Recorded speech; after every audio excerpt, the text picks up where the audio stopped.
Hey there, this is Ben Currier, self-proclaimed world's #1 failure. In this podcast, we'll learn about the hardest moments my guests faced and the failures they endured on their path towards making it. I hope you enjoy.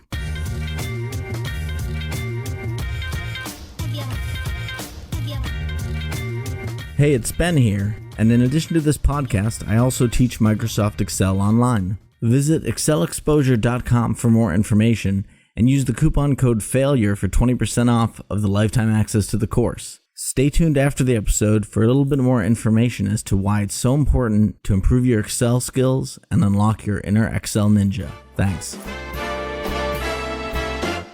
Hey there, friends of failure, and welcome to this week's episode of the Failure Guy Podcast. Here we go. Hey there, friends of failure, and welcome to this week's episode of the Failure Guy Podcast. This is Ben Currier here, and I'm here with Vinnie Potestivo. Fuck me. Let's just go again because I can edit all this.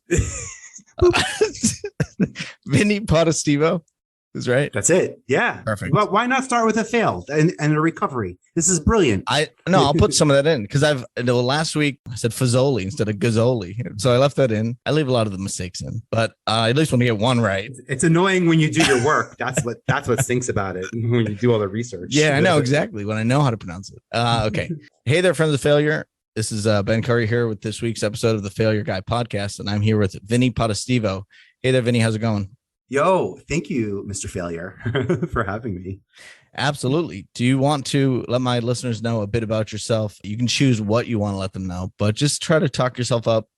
Give yourself a little bit of that ego before we deflate it with some of the fails. I'd love to hear like a shameless brag or a humble self-promotion, whatever you want to call it. The thing you don't probably like doing, but I'd love for you to just pump yourself up a bit.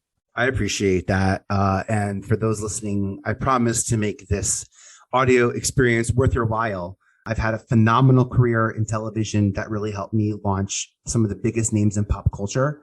I put Beyonce in her first film. I brought Mandy Moore to TV, the Osbournes. I helped Ashton Kutcher launch his production company when we developed Punk'd at MTV. And I've been launching talent brands for the first 10 years of my career. Jessica Simpson, Ashley Simpson, so many. And then for the last 15 years of my career, I've been focused on getting entrepreneurs, business owners, people on camera, on tape, people with talent, people with businesses, people with passion.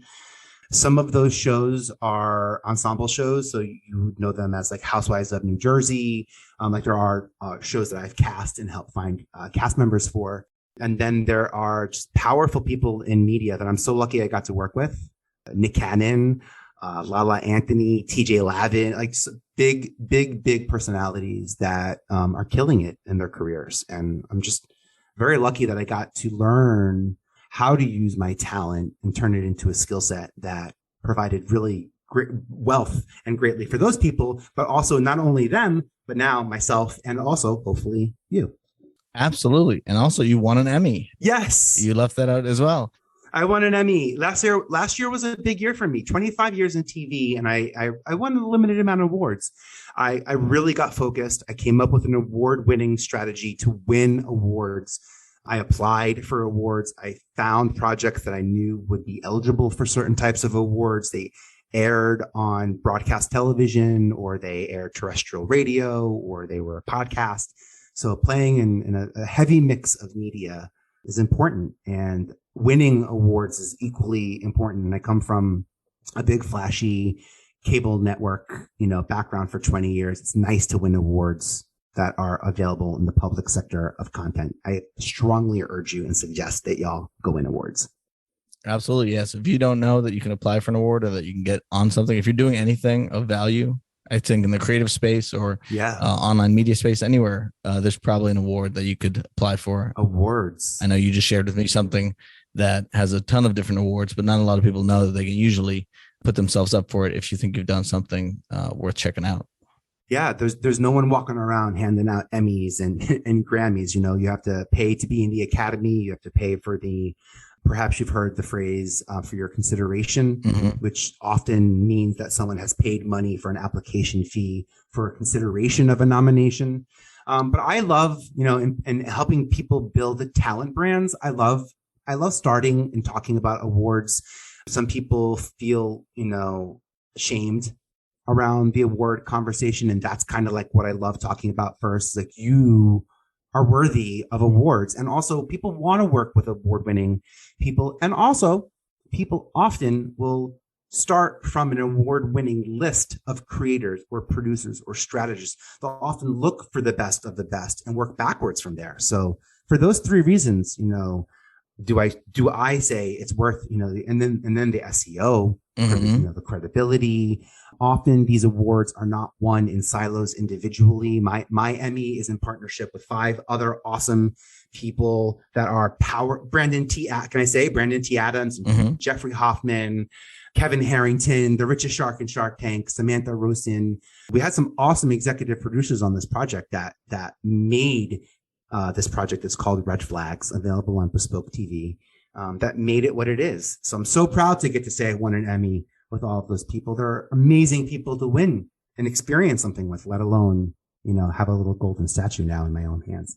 But please win awards. And Ben, you talked about earlier, and I can make this available for you. So people listening to this, we can do like in the DMs, maybe let's not put it like above on social, but I came up with a list, like almost 100 digital awards that I think most people don't know about. And it's a great place to start and invest in yourself. It's like the best investment you can possibly give yourself. Absolutely. And I have it open right now. I'm looking right at it, and it is good.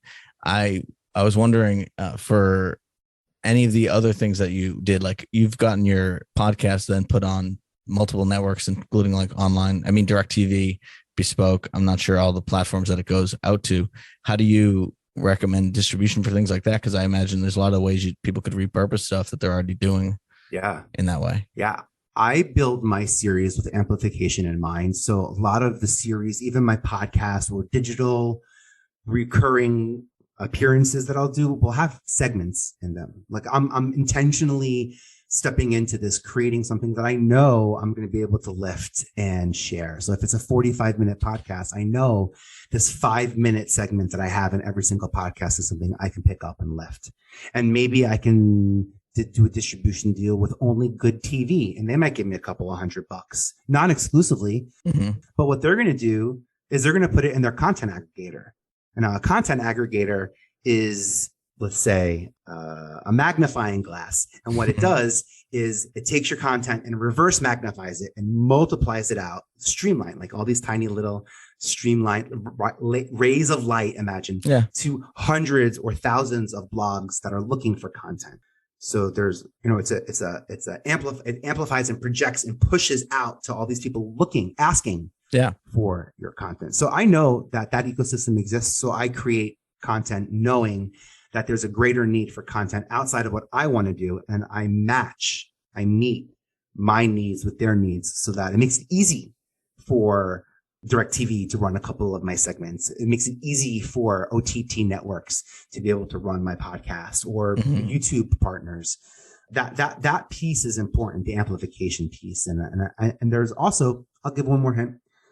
If you're creating podcasts and you're making video, there are video aggregators, and the video is what gets pushed out. But most of the sharing that happens online are blog aggregators. Is the idea that when I have a podcast, I have a web page, and I don't have like you can put a widget, on your web page, and you can just embed a player and let it play in there. I propose that you create a blog page for a blog submission for each of your episodes, because that's what, and you know this better than anybody, so maybe we're just telling the audience here, that information, audio and print, is what gets pushed out to Google in the SEO world. And that's where real visibility happens. So you're even talking about transcripts and stuff so the robots can crawl it and grab all that info. And there's this great website, and it's called QUUU.co/promote. So it's QUUU.co.co/promote. And what that does is it will take your blog and put it into the ecosystem where people are saying, I want marketing information. If a marketing blog comes up, send it to me. If I like it, I want to tap a button so that I can share that instantly on LinkedIn. So I can share that instantly on Facebook. And that's what QUUU.co does. People go there so that they can automate some of their content, and they receive like-minded content that they can then, put on their social media and share. QUU.co/promote. Is it 2 years or 3 years? Three U's. QUU.co/promote is how you get into that ecosystem. By the way, I think it's like $75 for 10 blogs per month that will get pushed out. That's powerful when you think of when we're talking about how do I get my posts seen? How do I get more likes? How do I get more comments? How do I get more engagement? I'm not answering any of those questions. This solves it in a whole different way in terms of getting your content out with pure reach. Yeah. And then you can focus more on the content itself. That's it. Rather than trying to get it out there. So you said 25 years in TV. So I imagine you didn't start, I can tell because you just got the Emmy by winning Emmys. So what led you into that industry, or what led you to go down that path? Oh, I'm by trade an engineer. I learned how to digitize tapes and store data. I had an internship when I was 15 at Staten Island Community Access Channel, and I was in the control room, and I learned from a beta tape, I learned digital, I learned VHS, I learned beta, and I learned Vinnie beta.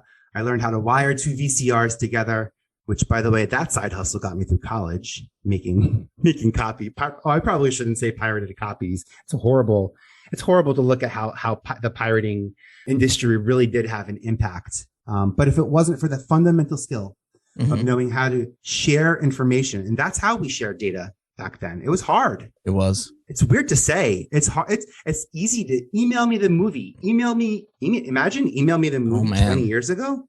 Well, you described the movie is really what happened. Yeah, right. You had to be like, maybe you had like a speakerphone or something. and I loved people. I loved the idea of helping people get their shit together.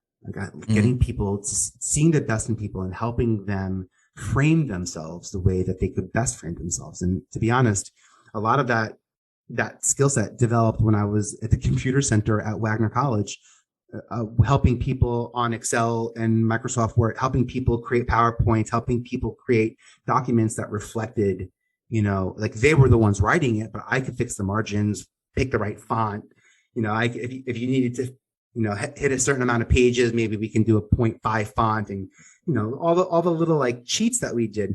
But all of that turned into how to write a show pitch, how to write a talent pitch, how to hire talent on a network, all that presentation, all that paperwork, even down to the database. I started my casting company in '98 from my college dorm room. I took out an ad on something called Backstage.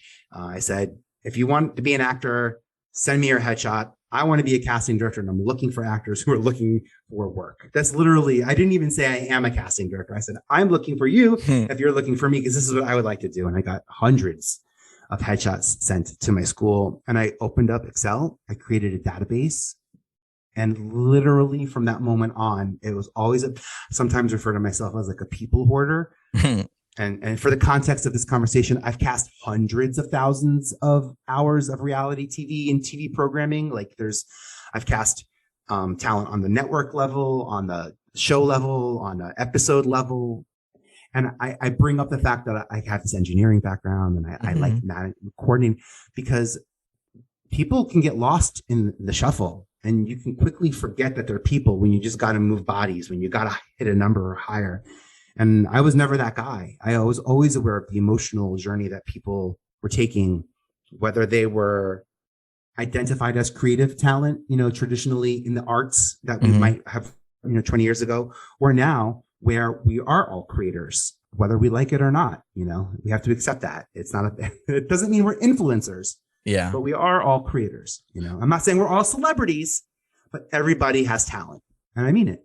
Yeah, well, so when I talk to people who are actors, I notice there's a lot of failure baked into that, not getting the role and things. What is it like being on the flip side where you're not giving the role out to people? How do you do that in a way that's not? I hear no when I was like, it's been maybe like 4 or 5 years since I've been casting as like my main gig, but no one hears no more than me. And I don't tell people no in the room. I'll be very honest with you. By the way, whether you're auditioning to be a host for a game show or on one of the Housewives or on any of the networks that I've worked on, I don't even call them castings. I've always called them interviews or chats. You know what I mean? Because that's really how I go into it. Like, curious, let's see what I can get on tape. I know I'm going to remove my voice and send it to the network with just your voice on it. So for me, it's really about what energy do I want to get you to emote on camera. And I like that part of casting, but I hear no. So you can't be negative Nancy and, downward Dodger, and expect people to be at their best. I also don't gas people and set false expectations. And I've met some of my closest friends in the casting room that I wasn't able to get on those gigs. And I actually like that because I have I really do feel a calling in casting. I really try to get people hired. I work so hard to get people hired because I know what it will do to them. I also know how hard the producers want me to help them land on one person, because it's easy to come up with a handful of talent. It's hard to make that final decision. My job then is to really help these people delineate. So it's about unique qualifiers. Sometimes it's about, by the way, I've had hosts get hired just because their email addresses were funnier than the person so it came down to the two of them, and one had an agency email and one had a funny Gmail, and they were like, but look at the Gmail address. That's like, he's got to be a funny guy. You know what? I promote positivity and I encourage creativity. So however these producers land on their idea, you know what I mean? There's so many reasons that people do what they do. But I know that when I'm part of the project, at least the result is going to be something that I'm proud of. There have been failures. There have been projects that I could not cast. I probably should have passed on those projects from the get-go because I knew I was going to fail. I didn't like the idea. I didn't want to find what they were looking for because I didn't think it was coming from a good place. Now, I am not the right person to make that decision, and I should not. Looking back as a business owner, I should not have intentionally tried to fail. In my defense, I would say I had 50 employees and I was running a pretty medium-sized small agency. You got to take any gig you can to bring in, money. So you don't have to name names, but is there any that stand out that you were like, well, I really either can't, or I guess what you're saying is if your client wants to be a part of something, you shouldn't be getting in the way, I guess is what you're saying at the time. If you didn't believe in the idea of it. I'll say this because I'm coming from a place of privilege and I want to acknowledge that. I will say this: as a white man, I would not interfere with the success of someone else because I didn't agree with it anymore. I would pass on the project. Gotcha. I am educated now, and I bring that up because I'm also 20 years into my career, and who am I to derail you from what you're doing because I don't understand and or agree with it. But what I would say in my defense is I really try to come up with an alternative version. Here's something really. So Diddy wanted an effeminate homosexual to be the den mother of Making the Band. Okay. He thought it would be funny if there was just like a loud, over the top, effeminate den mother is what the description was. I have to be honest, and this is like my age too. As a gay man, I didn't want to feed into this stereotype. Two, I didn't see why he or they needed to be effeminate to be the den mother. And nowhere in the description, nowhere in what I was supposed to deliver, did it say this person should have coaching experience. This person should understand how to deal with people, or what the den mother parts. The den mother part. Yeah. Like all the things that you would want them to be nurturing. And it wasn't that. It came from a place. It came from a shock jock. It came from a shock place. Like a lot of early reality television did, came from a shocking place. Putting people down. Yeah. Putting people down so that we, the viewers, could put ourselves up. Right. Yeah. A little Schadenfreude. That's not my thing. Those are not even, Punk'd. Punk'd is a great example. when I worked on Punk'd 20 years ago, when we created Punk'd, It was 69 episodes, it said? a long time. Oh, I think we did more than that, I bet. Well, that's what your IMDb says. I won't argue with it, but maybe you didn't get credit with it. Oh, is that those are the ones I involved? Yeah.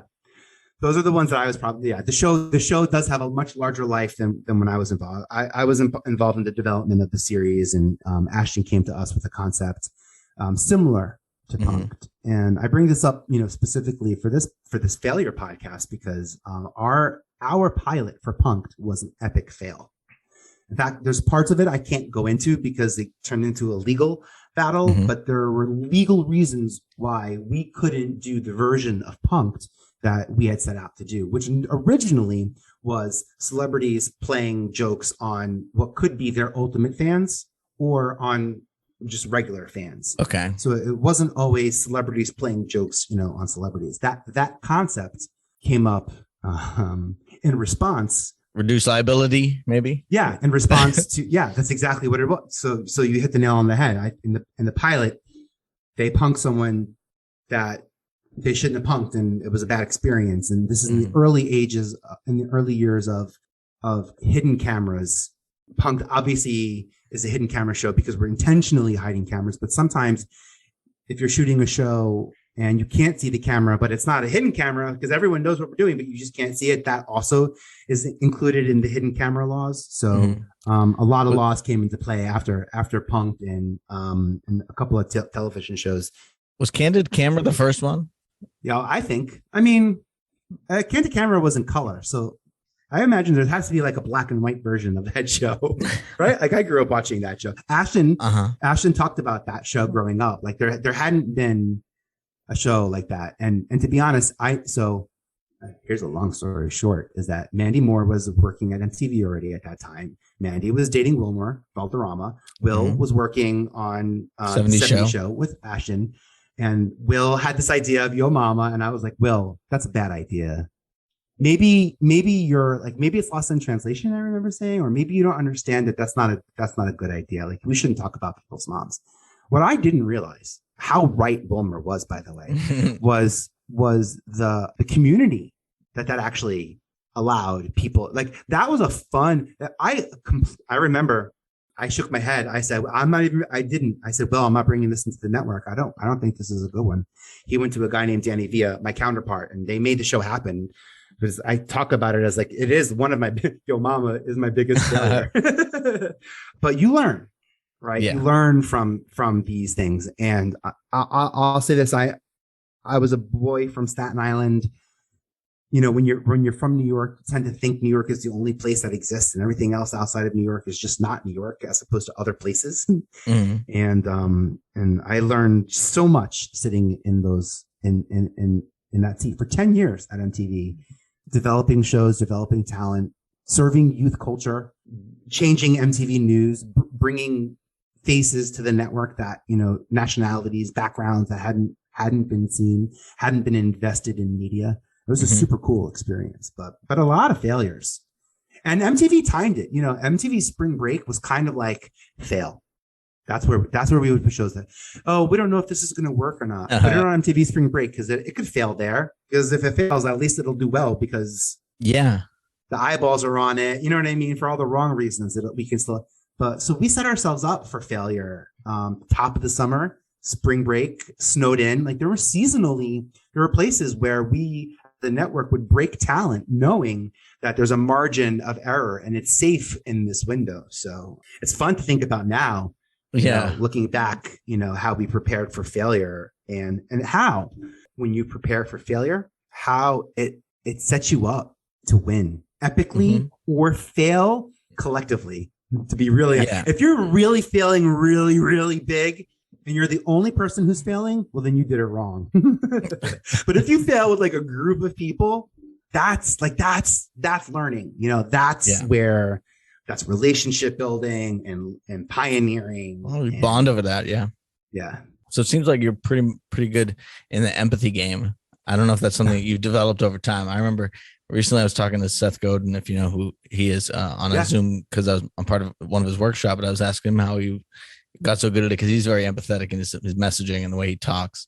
And he said he was like a jerkish teenager, just like everybody else, and you develop it over time. Would you agree that like going through this whole process and seeing it for so many years, like flex that empathy muscle? Or do you think it was something that you've always kind of had like more of than most people?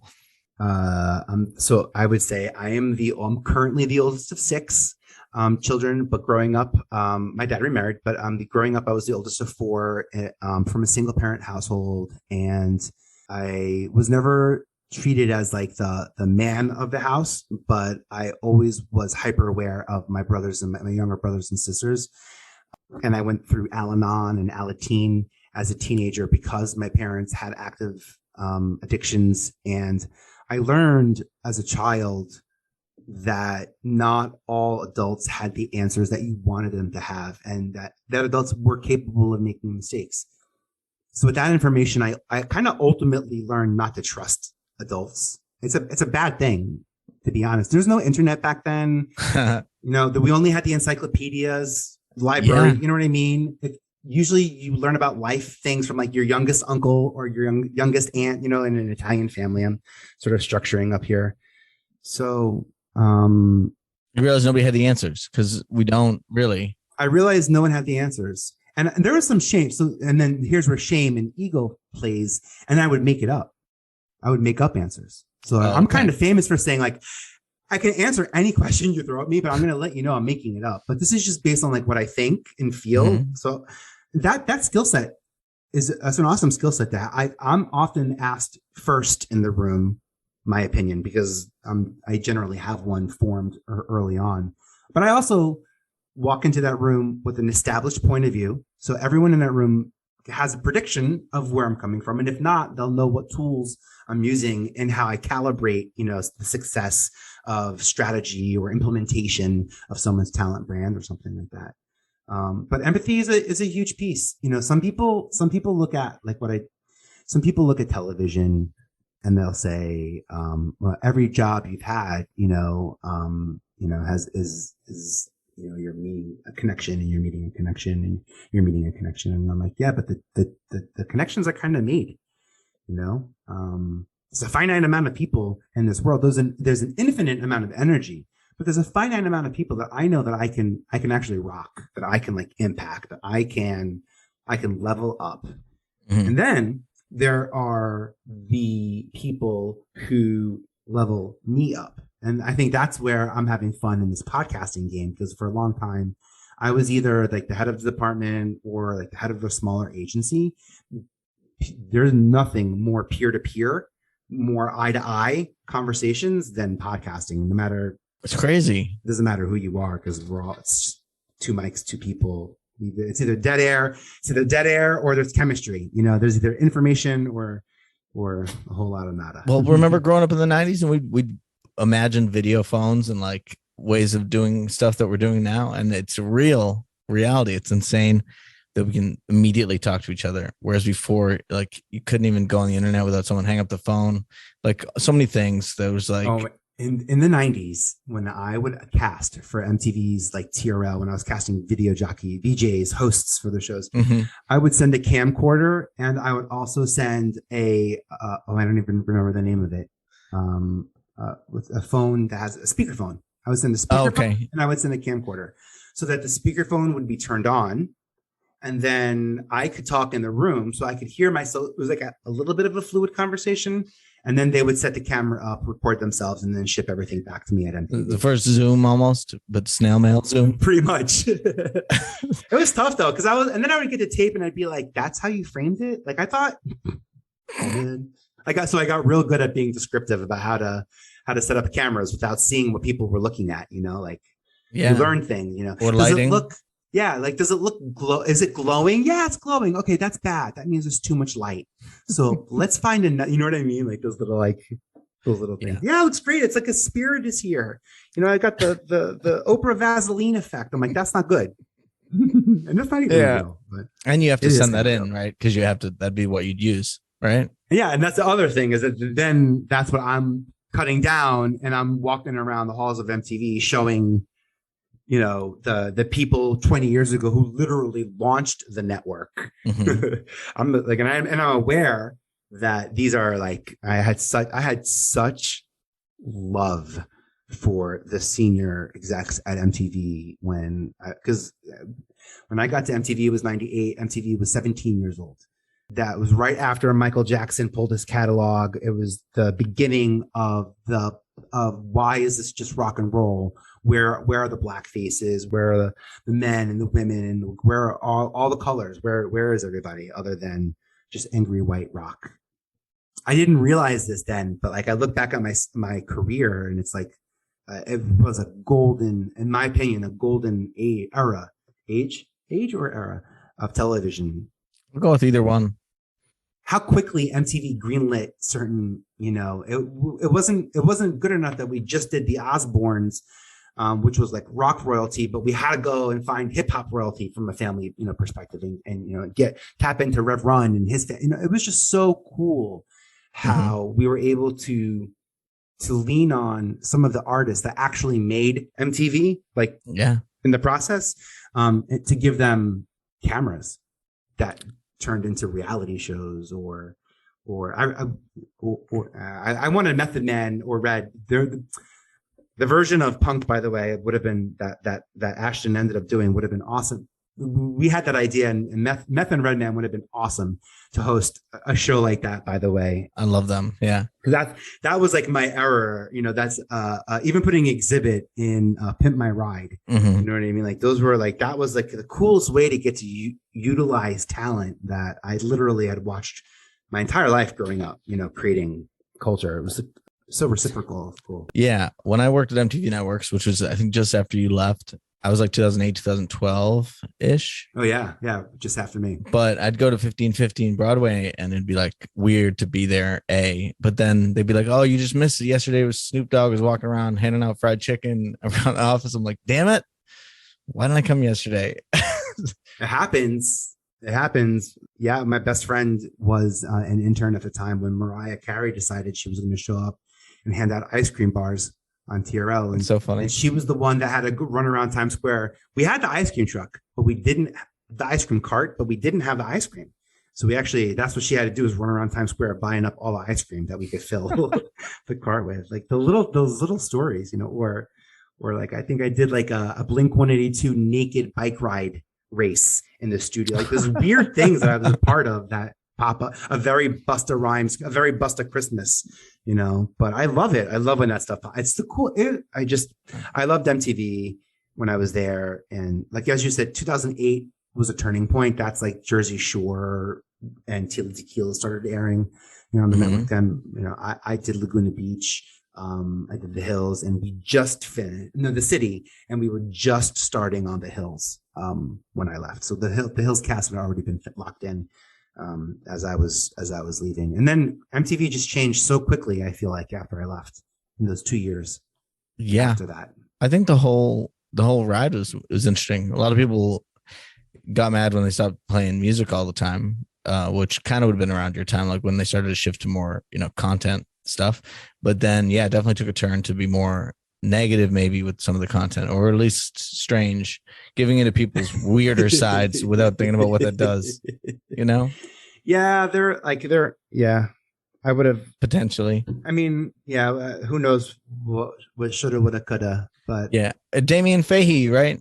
That you had on, right? What about you? Just got my eyes lit up on that one. What about him? I love that man. Well, you had him on your podcast, right? And he was a TRL guy for a while. Yes. Is that right? Yeah, he hosted it. I don't know how long. And I was listening to that podcast and I heard you say this, and I'd like to get your take on it because it's interesting from a viewpoint. So you said, if I only got 100 views or 100 likes, I'd be devastated on a social media post. You were saying, how do you think that has changed you? I mean, because back in the day, we couldn't even get a human being to like you for whatever, 5 people to like you.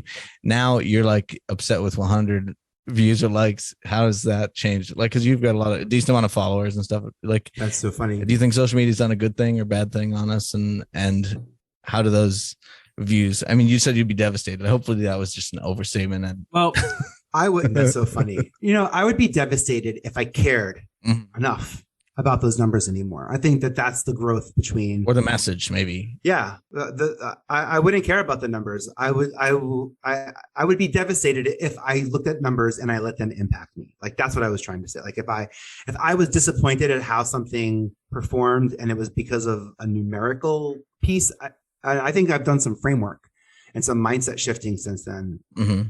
I would say since then I focus on impact. Yeah, the impact of my message.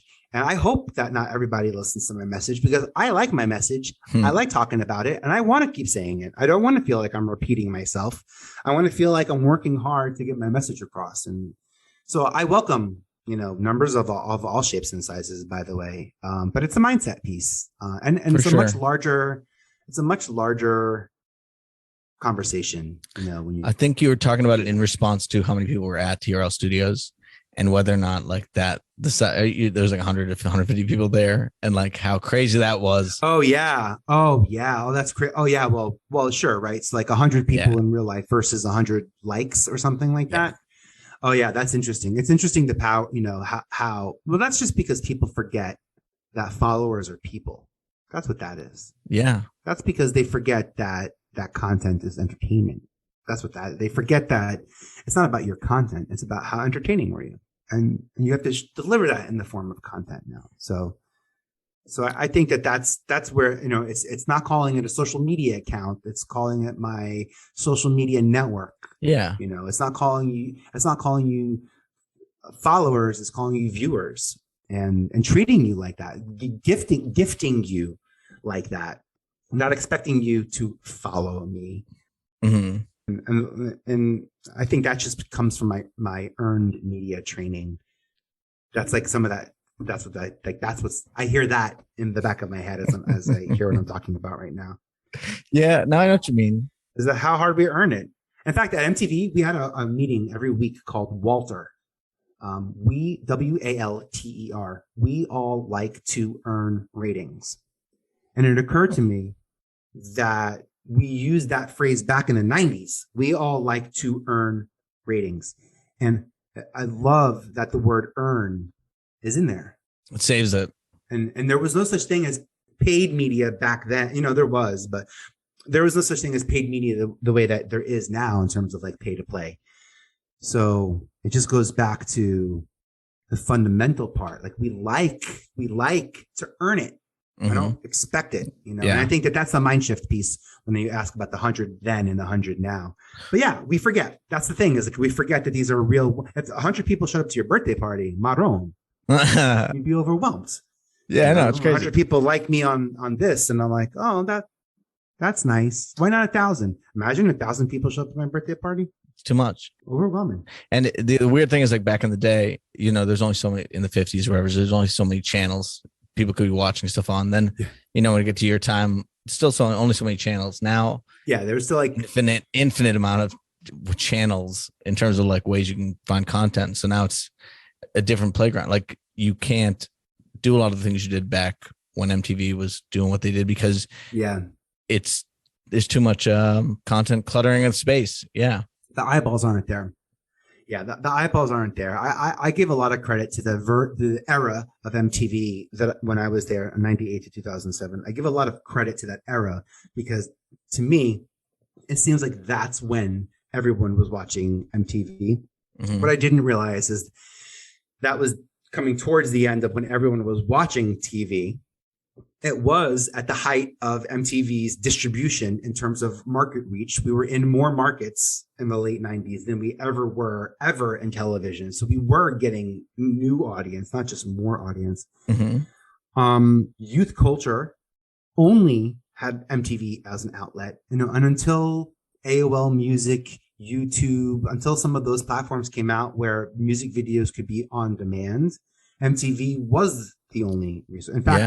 In fact, we launched like 10 MTV networks. I was going to say MTV2. I was just trying to think through. MTV Tres, MTV Hits, MTV Jams, and then a tremendous amount of international and diasporic collaborative properties that I got to launch. And I love that. Like you take a global brand and translate it in each of these territories. Like it's a local product. Like what MTV means in every country is different. than what it means here. Mm-hmm. And in other countries, it could be a window into American pop culture, or it can also just be a window into their pop culture, depending on how the licensing and the network arrangements and like. It did feel like it was MTV was everywhere that back then. Now it was not really as talked about. I guess individual things would be talked about. Yeah, I think there's just a lot of platforms, to be really honest. And then MTV was always about the niches. It's about the cracks in the wall. It's about the places where light doesn't get. Like MTV, like that's where I felt like MTV always was brilliant. Was being in the difficult to be places. And I'll tell you what, with the rise of podcasting, because podcasting is something that anyone can do in America and create and own, as opposed to a television show in America, where if you create a television show, you sell the show to the network owns it. So you don't own that IP. And that goes for almost any show. Then I don't want to get into this too deep, because there's a reason why people go international territories. They sell it first, and to own the rights and then bring it over here. And there's no quicker way to own rights than from podcasting. I also think that MTV is set up to level up podcasting in a really unique way. That, like, if you think about like how we watched MTV in the 90s, we didn't really watch TV. It was on and the whole house could hear, we didn't have to be watching MTV to know what was on TV, because we know the music video, And I think that podcasting is, in a lot of ways, podcasting audio fills every nook and crevice of the house. We kind of know what it's going to look like, because it's just people talking. Mm-hmm. So I could see how podcasting and MTV in the future for television, maybe this is like a 5-year sort of call that I'm making here, will go hand in hand. And I don't know what it is that will make it make sense. Like you can go to MTV and download any podcast you want and watch from them like that. Because MTV served the viewer and podcasting serves the listener. You ask the RSS feed, like you ask for that information. It serves, that request. Yeah. So I just think there's something. I think there's something there. I hope. I'd love to see MTV be successful and relevant. Yeah. So what has been your biggest failure so far or mistake in podcasting? When I launched my podcast, I don't think I had as much clarity as I thought I had. I thought that I was being a little bit more clear and niche than I actually ended up being. And it's funny because your name of your podcast, just so everyone knows, is I Have a Podcast. So it's very niche in name, at least. Yeah, I appreciate that. And very practical. I love the name. I love the site too. So it's a good. It's easy to remember, which is one of my pillars of like domain ownership. Well, I love when people repeat things that I say. And I was trying to think like, what do people talk about when they talk about podcasting that I could possibly be in a sentence that they would say? And I was in the call and literally 5 people back to back, we all introduced ourselves and they said the same thing over and over again. Hi, I'm Vinny. I have a podcast. And I was like, that's what it is. And also going back to Al-Anon and Alateen, to be honest, and the Alcoholics Anonymous, and it's an identifier. I love identifying as a podcaster. As a producer, you have no clue what I do. I could be a numbers guy, a creator of, whatever. There's so many different sort of things. Mm-hmm. As a podcaster, you have to have a pretty unique skill set. It's pretty well-rounded. Even if you're hiring a team to do most of the work, the words come out of your mouth that are propelled by the thoughts that like the whole idea of podcasting, the accountability. I love accountability of podcasting. I love podcasters who are getting out there and sharing their point of view, who are quick to share their opinion and are slow to change their minds. I think those are great podcasters out there right now. I think that's what makes great talent just in general. People who make quick decisions, who are slow to change their mind, because their point of view. You sort of know what to expect from them, but you leave room for them to impress you. You leave room for them to change the facts, change the energy. And I like that part. So do you want to correct that failure? So you said it was you didn't have it nailed down what I Have a Podcast is. Well, what is it? Have you nailed that down? Yeah. So the failure drove me to do more post work on my podcast. And what I ended up doing is going into my podcast and cutting down the episodes so that I can be more specific as a resource. So instead of pointing to the Mandy Moore episode or the Christina Milian episode or one, and also that just sounded like one-offs. Like, I don't want to have, these are like my friends. These are not like random people. So a couple of things I'm going to tell you. One, I'm not having random people on my podcast. I only talk to people I know. They might be new people that I know. Sure. Or old people that I know. But like, I'm not going to. No randos. Yeah. It's not what I want to put into it. And it's not what I get out of it. When I feel a little bit performative and I have to prove something when I'm in front of someone I don't know. When I'm with a friend, especially a successful one who's trusted me to and listened to me, and then they were successful. Well, then, I mean, if they believe in me, how can I not believe? I mean, if I believe in them and they, you know what I mean? And starts out on the right vibe. You know, you're both confident in each other. But I want to go back to them. I want more Mandy Moore episodes. I want more Christina Milian and Jamie Lynn Sigler and Diane von Furst. I want more, episodes like that. So if I can stay on the topic, if I could talk about creating content, and my goal is a 15-minute conversation. They turn into like 30. One conversation about selling content. We don't have to have the same conversation about making content and selling it just because the person in front of me does both. When I'm thinking about the future of my content, I'm thinking about how will I be able to leverage the content that I'm making now. I see it as archival. So I'd love to be able to go back and say, here are 5 episodes on how to launch a podcast. One of them happens to be with Sujin Pak. Instead, what I did with Sujin, who's my first interview, is I interviewed her about her whole life, MTV and her podcast and my podcast and all the other things that were happening, in social media. And they're all important. But what I didn't do was have a plan that I stuck to. What I didn't do was create a space to have that conversation. I didn't know how much time I was devoting to that conversation. So I tried to put everything into one conversation, which ultimately sounded like schizophrenic Vinnie Potestivo, bada bing, bada boop, all over the place. You know what I mean? I was bouncing off the walls because I'm trying to fit it all in. And I'm doing it because I want you, the listener, I want you to hear these things. But what I realized is no one's listening to the end all the way through. My brain, I'm not to say my brain works so fast in a good way. My brain works really fast in a bad way. I often don't finish sentences, or I will miss a connecting word because it just goes. And that's something that I have to work on. And that's what I wish I would have changed up front, but focusing on impact. And also I'm not going to have an advertiser. I don't want advertisers on that. There's lots of ways to make money on a podcast. I don't want a podcast. I don't want an advertiser. I'm so serious about it. Yeah. It took me so long to record an ad for my own company. That's what I want. And I put that on mine. Yes. By the way, and then I would love to have your ad on my podcast for a couple of weeks. So awesome. You just said you weren't going to do it. Now you're doing it. That was a so I don't want ads. I'm not letting paid advertising. Oh, paid ads. Got it. I'm not letting someone else control my schedule. I'm not letting someone else tell me when I have to post. This is my project. I already did work for somebody else. Yep. You know what I mean? Where they own it and they tell you what to do. The last thing I'm going to do is get paid a couple of $100 based on if my podcast gets to a couple of thousand people. Yeah. And I'm going to commit myself to a schedule that serves you.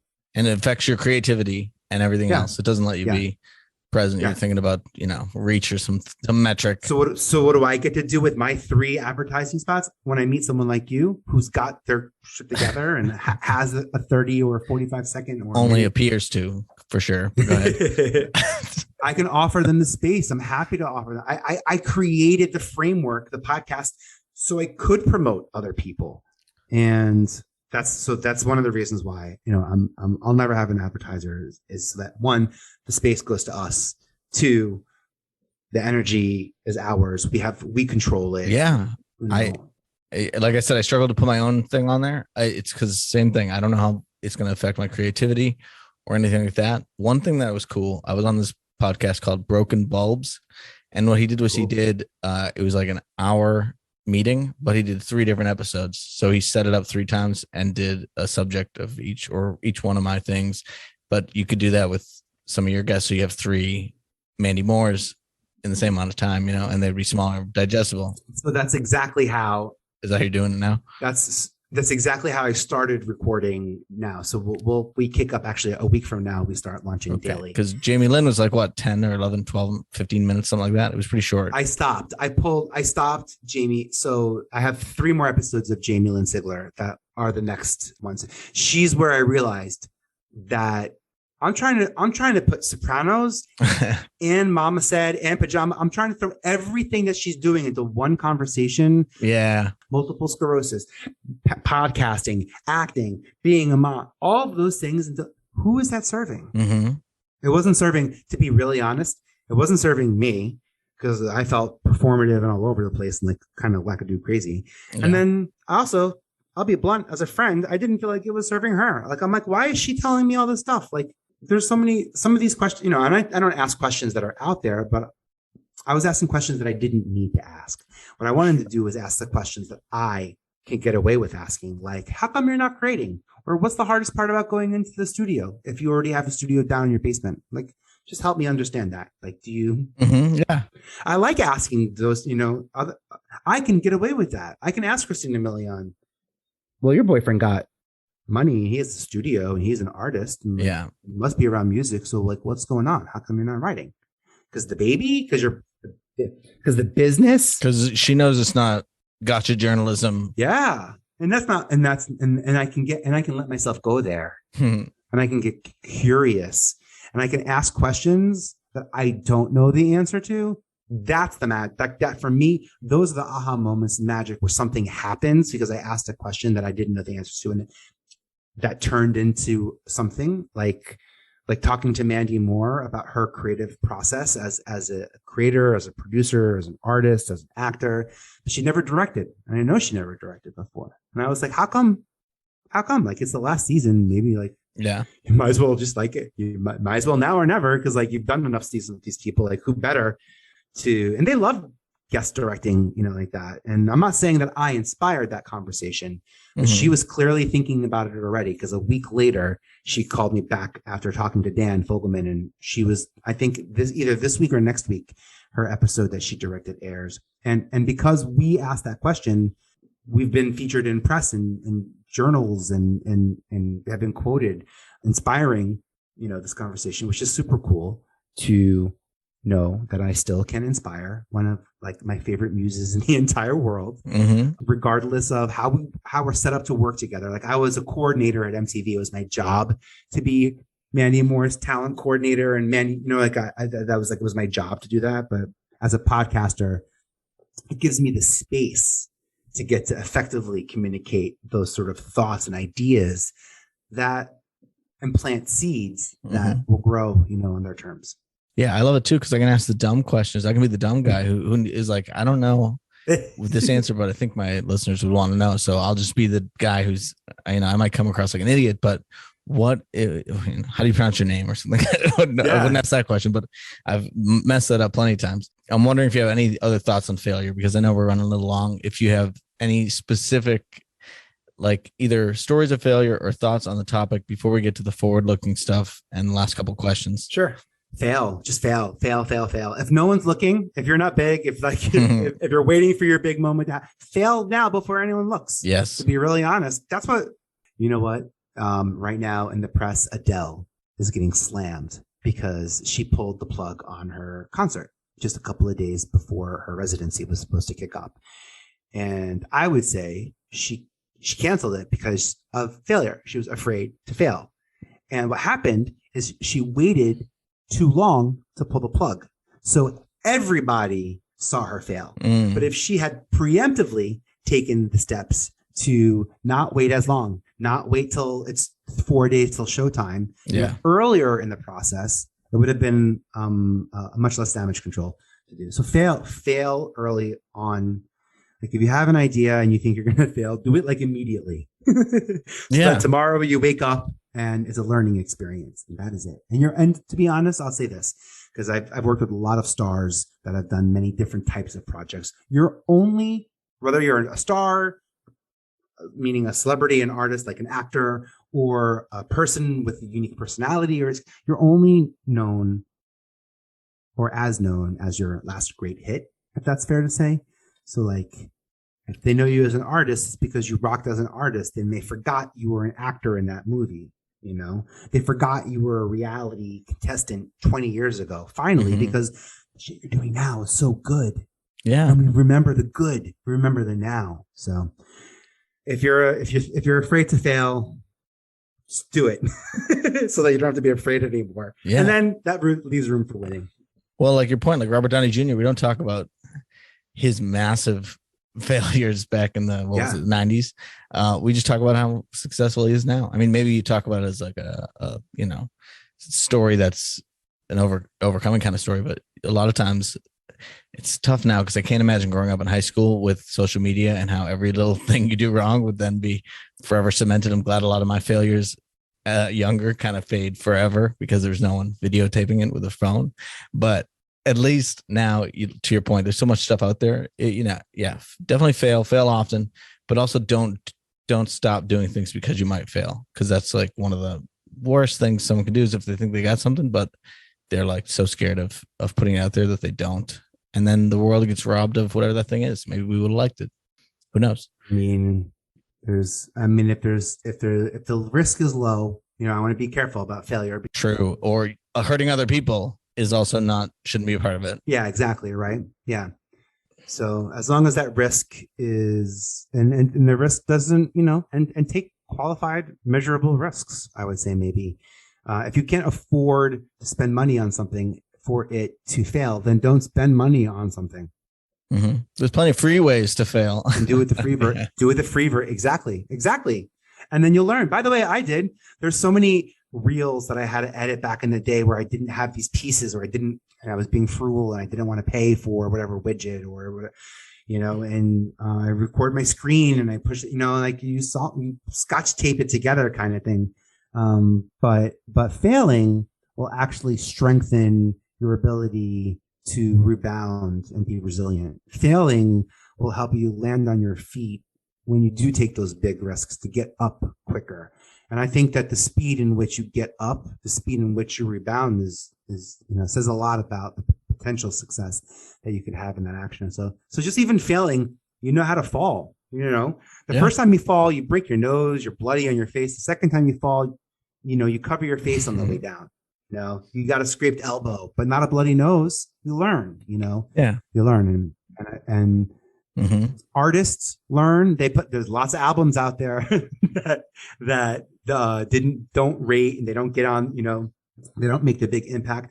The good news is that no one heard it. So no one saw the failure. The bad news is, the people who want you to be successful see it. And that just means they're going to be empowered to make sure you're successful the next time around. So absolutely. And it's also interesting, probably like a lot of performers, I bet their favorite CD that they made isn't necessarily the one that got famous, but you can't always control that. Yeah. Well, Seth talks about, how we currently are measuring creative success and financial success similar, as if creative success and financial success simultaneously is something to be expected, by the way, which is not the financial success is I mitigated risk. I spent as little money as possible. I made as much money as possible. Financial success. Creative success is I spent it all. I have nothing left, but we changed the industry, and there are tools that we'll be able to invest in.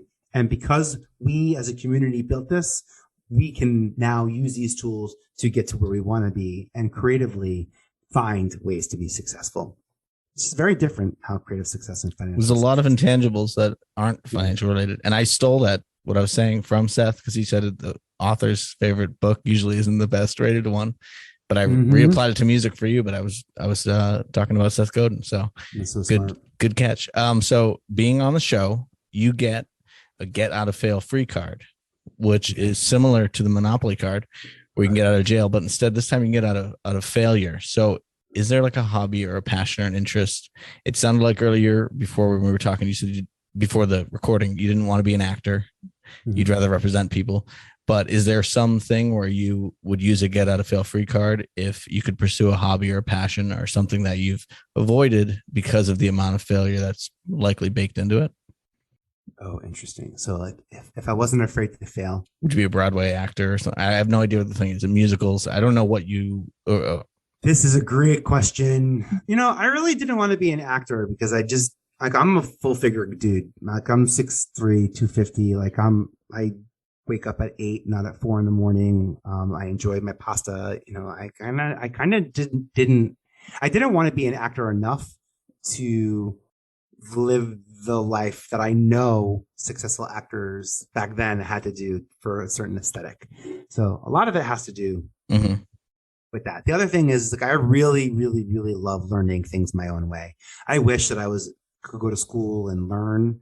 Oh, maybe this is something. Maybe I can apply your get out of fail. Maybe I would, to be honest, maybe I would take a class. I didn't think I was going to say that, but maybe I would go back to school. Maybe I would take a class or get a degree. One class? Yeah, I know it would be in marketing, or there'd be like a major or a concentration. I didn't take marketing when I was in school. I would love to have more of that. And I'm not saying I'm afraid of failing, but I'm afraid of carving time out. This is weird to say because I'm afraid to fail, but I'm afraid of carving time out and then not knowing if it was worth it, if I can like recoup it. Yeah. But I think that all depends on like where you go to learn, so yeah. I've been thinking about that too. I wasn't a good student. I was told that I'm not a good writer. So I never really like writing. To be honest, I like reality TV because everyone does everything. Mm-hmm. And then I have to make sense of it. I can do that. I'm working with the pieces. If I have to write a story from scratch, I don't write books like that. I don't write film scripts and things like that. That's not, I don't even like I don't like micromanaging. I don't like telling people what to do. Yeah, I hate it. I hate that. I don't like having control over what people do, to be really honest. In my reality shows, my stars do they do their show. That is their energy. Like I don't. Yeah. I wasn't in Jessica Simpson's ear saying, okay, now call a chicken, now ask if this is fish, tuna fish. Like I wasn't, I could never come up with something that good, but I know that life comes up with some funny shit, some sad stuff, some brilliant stuff. And I let that inspire me, to be really honest. Otherwise, and I let that like impact me, and I let that, and that's like my process. Mm-hmm. Like that's what I get out of it. If I have to put everything into it and have full control, like that's like a film dude. That's why films have so much more staff. That's why there are so many more people, hundreds of people working in something scripted than unscripted. And I like that.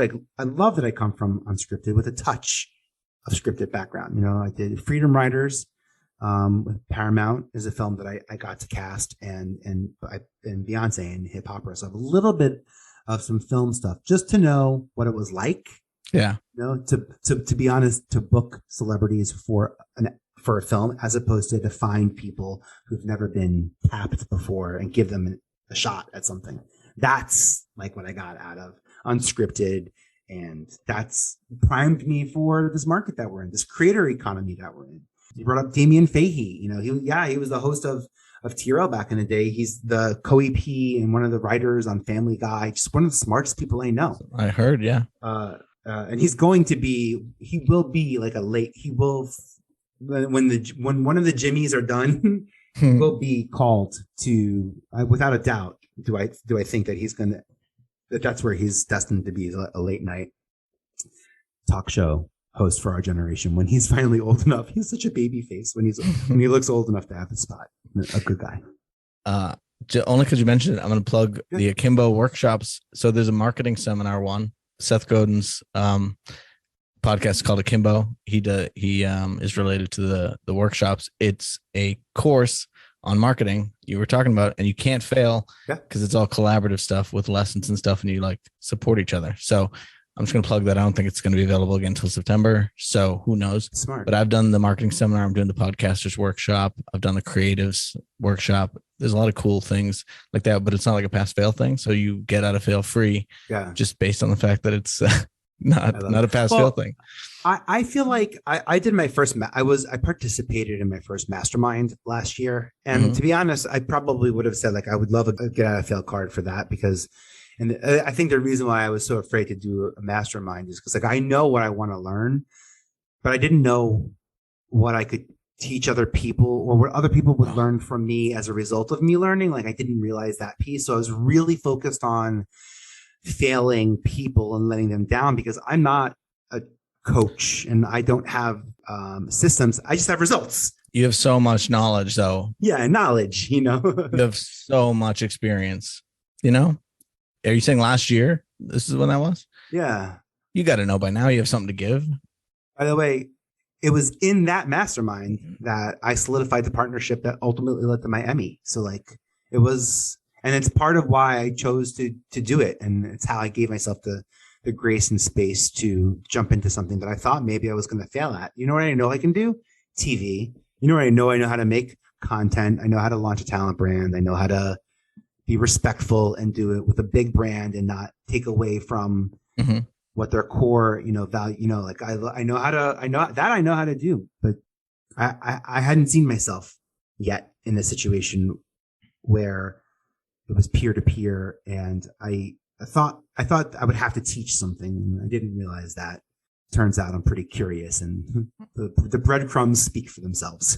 Yeah. Well, a lot of times people in those groups want to do more sharing than others. So you could also be a sponge, but depending on who's leading it, they should be able to extract from you the things that you can share as well. So that's what it was. Yeah. I was afraid to share. I was like, who am I to share anything? And everyone's like, Vin, what do you tell me everything? I'm like, Oh, I get it. I get it now. Yeah.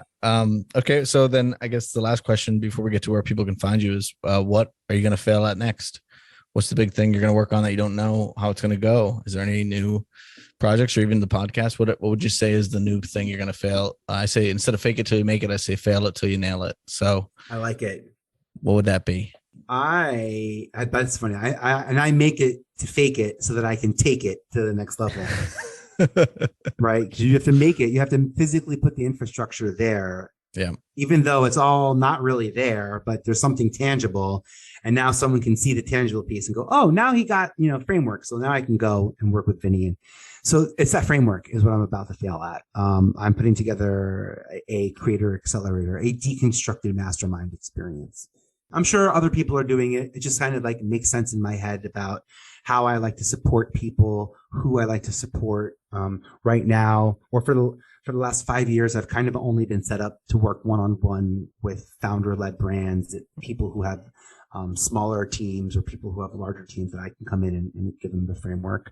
So I worked really hard to put something together, this creator accelerator that organizes some access to my world and the things that I love to share. And then it started off at that, like as how can I help just make myself available 24/7 when I'm not available 24/7.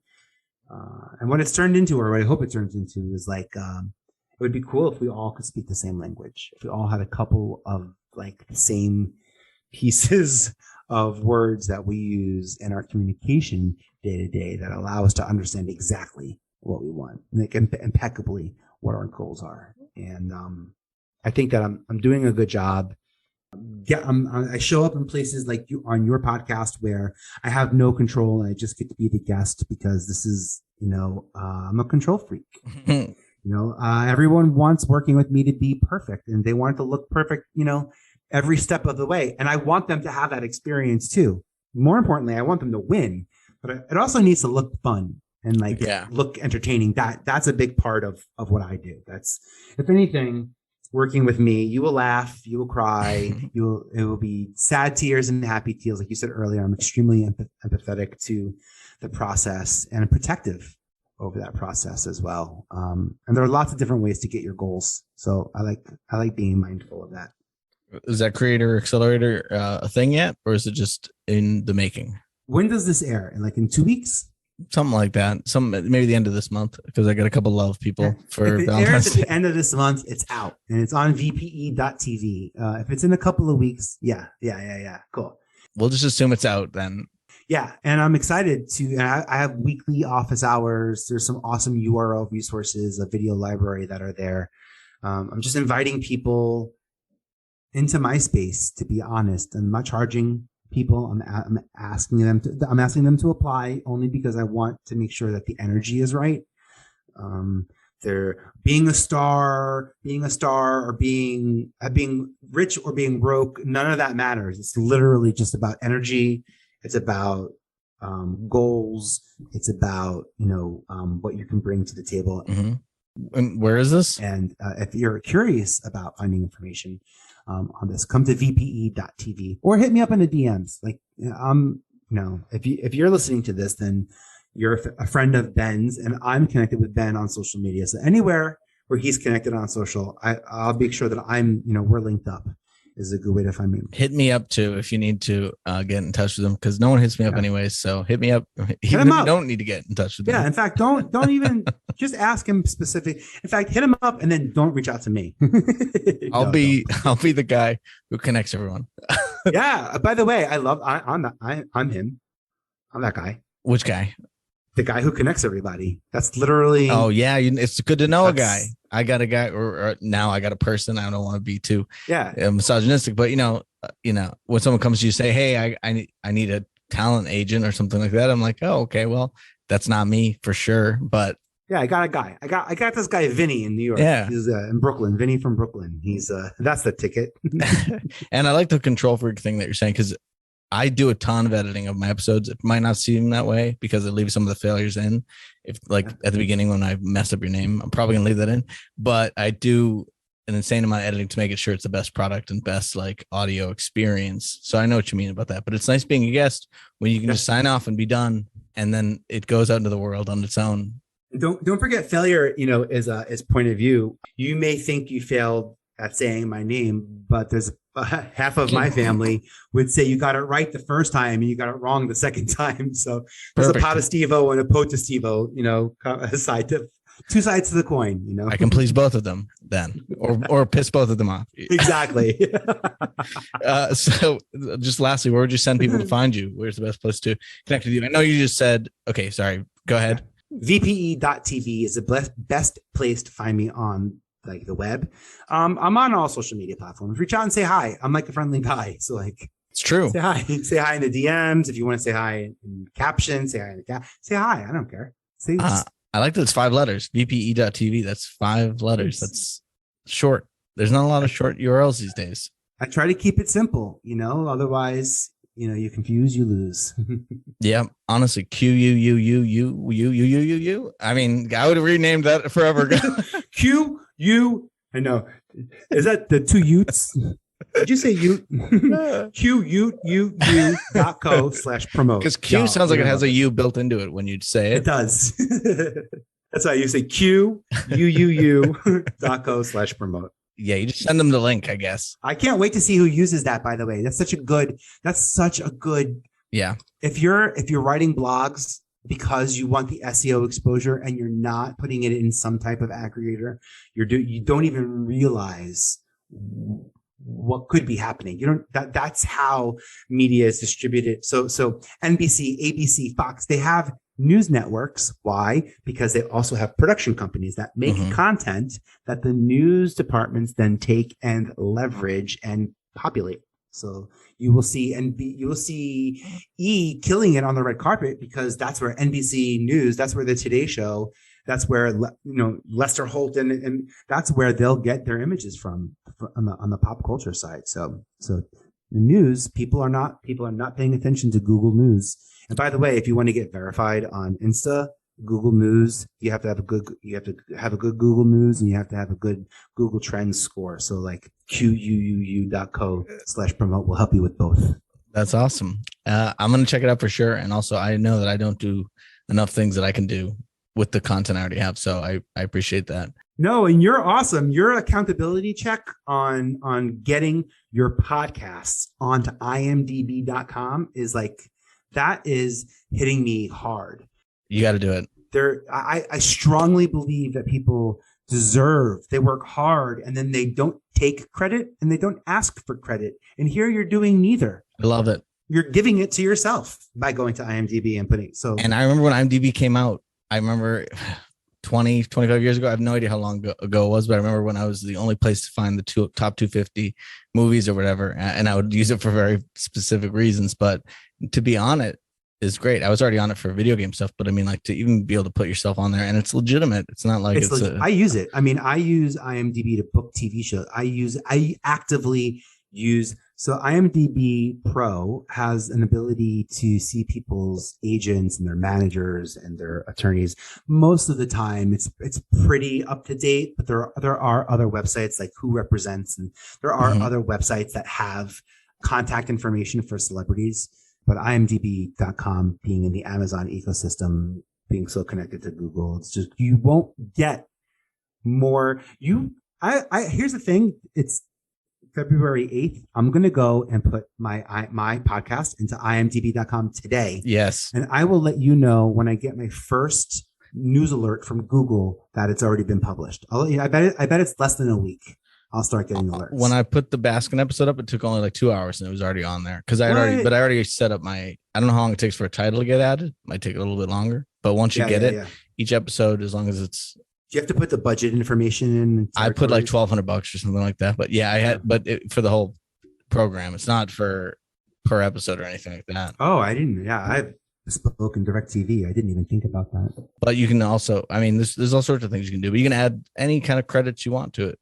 So like I said, I put myself as director, producer, sometimes not writer, because I don't write anything, editor, but only on a couple. I forgot to do it for most of them. But yeah, it's a really cool way to promote your thing. So I want to make sure when I go to put yours in, I want to make sure I have a podcast on your profile. I'm doing it next. Okay, good. Perfect. Like literally, it's like what I'm doing next. Well, I appreciate you for coming on the show, for being vulnerable, for sharing all your thoughts. And I can't wait for the listeners to hear it. Ben, I'm so happy that I found you and that you were in my life. And like, I really too. I really thank you for supporting me on my lives but it's like your energy that it's nice when there's a number and there's 100 people in the audience. It's even more when you know who those people are. I think that's going back to the original 100 people in the studio versus 100 people at your birthday party. Yeah. 100 friends is way more overwhelming than and even just strangers. The audio, you talk to someone in Clubhouse or wherever and it's only audio and then you finally see somebody. It's just a different experience. So I know I always get you're so much taller than I thought. Well, I don't. I do because I look short. I'm 5'11", so I'm not like short, but I look like I should be short. So they're like, you're taller than I thought, but I'm not like that tall. So you're so funny. I get that sometimes. Would you like to be more efficient, productive, and confident in your work at the office? Over 750 million people worldwide use Excel, yet it's still a misunderstood and frequently misused tool. That's why I created Excel Exposure, so you can work smarter and not harder. The Excel Essentials course gives you over 5 hours of in-depth video lessons, plus it comes along with my master workbook, which has every function, shortcut, and all the examples to follow along. Investopedia actually included my course in their list of 6 best online Excel classes of 2021, saying it's best for visual learners. As someone who's an expert in failure, I can certainly teach you and your team how to avoid spreadsheet failures and create bulletproof Excel documents. Use the coupon code FAILURE for 20% off of the lifetime access price. Visit excelexposure.com for more information and also my existing award-winning free training. Thanks for joining me on the Failure Guy podcast. If you enjoyed it, feel free to tell somebody. And don't forget, always try to fail it till you nail it. Till next time.